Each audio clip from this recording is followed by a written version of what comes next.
தமிழர்களின் வீர விளையாட்டான ஜல்லிக்கட்டு தொடங்குவதற்கு இன்னும் சில நாட்களே உள்ள நிலையில் காளைகளுக்கு பயிற்சிகள் கொடுப்பதில் காளை வளர்ப்பவர்கள் தீவிரமாக ஈடுபட்டு வருகின்றனர்.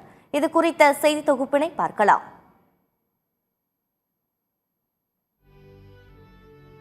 தமிழர்களின் வீர விளையாட்டான ஜல்லிக்கட்டு தமிழகத்தில் ஜனவரி மாதம் தொடங்கி மே மாதம் வரை உச்சநீதிமன்ற வழிகாட்டுதலின்படி நடைபெறுவது வழக்கம். அதேபோன்று இந்த ஆண்டு ஜல்லிக்கட்டு தொடங்குவதற்கு இன்னும் சில தினங்களே உள்ள நிலையில் ஆங்காங்கே காளைகளுக்கு பயிற்சிகள் வழங்குவது, வீரர்கள் பயிற்சிகள் எடுப்பது போன்றவற்றில் மும்முரமாக ஈடுபட்டு வருகின்றனர். புதுக்கோட்டை மாவட்டம்தான் தமிழகத்தில் அதிக வாடி நிறைந்த மாவட்டமாகும். கடந்த காலங்களில் ஆண்டுக்கு 500க்கும் மேற்பட்ட ஜல்லிக்கட்டுகள், மஞ்சுவிரட்டு மற்றும் வடமாடு மஞ்சுவிரட்டு ஆகியவை நடைபெறுவது வழக்கம். ஆனால் தற்போது உச்சநீதிமன்றம் பல்வேறு நிபந்தனைகள் விதித்துள்ளதால் அது கொஞ்சம் கொஞ்சமாக சுருங்கி தற்போது மாவட்டத்தில் 100 ஜல்லிக்கட்டுகள், 50 மஞ்சுவிரட்டு போட்டிகள், 30க்கும் மேற்பட்ட வடமாடு மஞ்சுவிரட்டு போட்டிகள் மட்டுமே நடைபெற்று வருகிறது.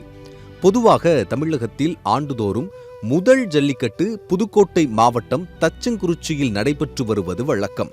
அதேபோன்று இந்த ஆண்டு ஜனவரி 6ஆம் தேதி போட்டி நடத்துவதற்கு விழா கமிட்டியினர் தீவிரமாக ஆலோசனையில் ஈடுபட்டு வருகின்றனர். நாங்கள் ஜனவரி 19 முக்காணிப்பட்டியில் ஜல்லிக்கட்டு நடத்துறதுக்கு ஏற்பாடு பண்ணிக்கிட்டு இருக்கோம். அதுக்கான பயிற்சிகளில் தான் இப்போ மாடுகள்லாம் பார்த்தீங்க நீங்கள், எங்கள் ஊர் மாடுகள் தான் இது எல்லாமே. டெய்லியும் தண்ணியில் நீஞ்ச விடுறது, தவிடு வைக்கிறது, அப்புறம் பழக்கிறது, கயிறை போட்டு பழக்கி பாய வைக்கிறது, மண் ஊற்று வர்றது, இந்த வேலையெல்லாம் பார்த்துக்கிட்டு இருக்கிறோம். அப்புறம் இந்த வருஷம் தேர்தல் வர்றதுனால விழாக்குழு, எங்களை மாதிரி விழாக்குழுவுக்கும் மாடு உரிமையாளர்களும் மாடு இப்படி வீரர்களும் ஒரு பயம் என்னன்னாக்கா, தேர்தல் வர்றதை முன்னிட்டு நம்ம ஜல்லிக்கட்டை முன்னாடியே நிப்பாட்டிடுவாங்களோங்கிற ஒரு அச்சம் இருக்குது. அந்த அச்சத்தை போக்கி இந்த அரசாங்கமும் தேர்தல் ஆணையமும் முன்னாடியே அதுக்கு ஒரு வழிகாட்டு முறையில் கொடுத்துடணும்.